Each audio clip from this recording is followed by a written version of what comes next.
Guys welcome back to my channel. तर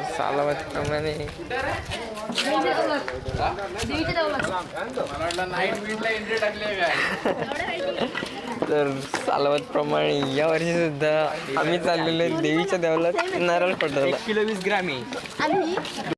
आमचं एक लहान मुलांचं संघ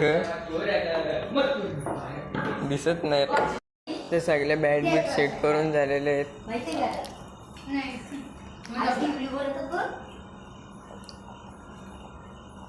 कलेक्शन काय सगळी पोरं आहेत. आता फक्त नारळ फोडायची वाट बघतोय.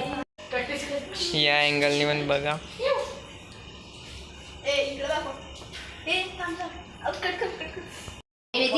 नारळ फोडून झालेलं आहे. आजी बागाय तर आम्ही चाललो होतो घरी. गाडीची बाजूला काढली.